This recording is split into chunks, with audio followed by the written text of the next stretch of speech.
Well, in accordance with Marty's instructions, Anne was a great model for brevity and clarity, and I hope I can follow that.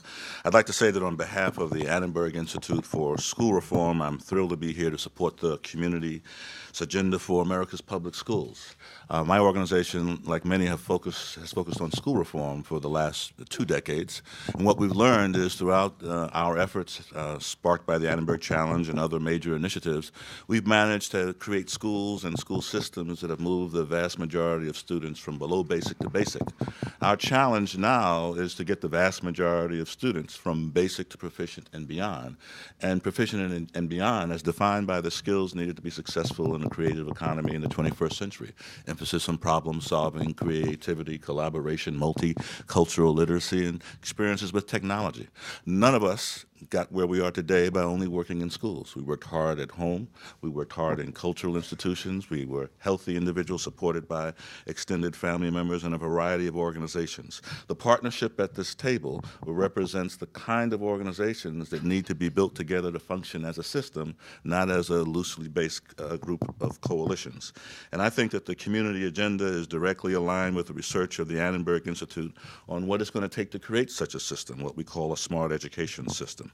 The Institute's vision for a smart education system calls for the development and alignment of supports and services that promote high-quality student learning and development wherever it may occur, at home, at schools, in communities, and businesses. It's not schools alone, but rather the resources and capacities of multiple organizations working in concert that will get our students to move from basic to proficient and beyond. For us, practically, the smart education system has 5 key characteristics. One, these organizations function as a system and they aim to achieve a broad set of positive outcomes, including but not limited to academic achievement, tantamount to what the scholar Ed Gordon calls the development of multiple forms of capital, health, social, cultural, political, and intellectual forms of capital, as well as financial forms of capital that obviously are threatened today. These kinds of systems put students, families, and communities at the center of the work. And think about education across a network of organizations and contexts where students learn.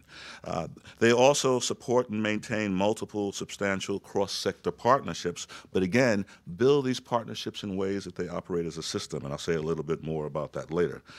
In addition, these partnerships have to share accountability, have to be transparent, and have to engage communities, and in doing so, address the differentials in power and access. For all of us to be at the table to inform the creation and operation of the system, we have to be mindful that some institutions and organizations are elite, and some institutions and organizations are grassroots and require more support.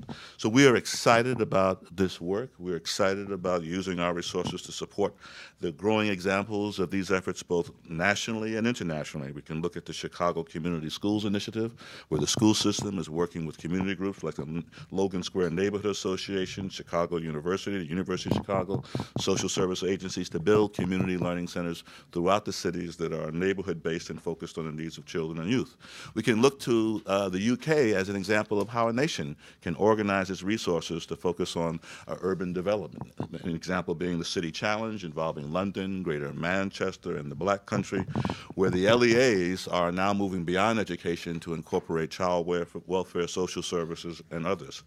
And in addition, in New York City, where I was born and raised, we can look at the work of the Urban Youth Collaborative and the Coalition for Education Justice, a coalition that includes community-based organizations, the teachers union, grassroots organizations, and even municipal government, working to build a vision for redefining and rebuilding middle schools that supports extended learning and the development of supports for teachers in literacy, mathematics, and science.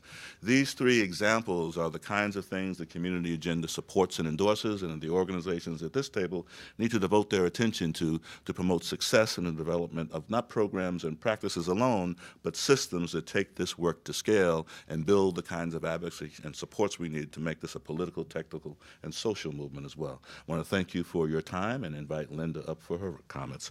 And Linda, stop shaking the podium. Don't do what I did.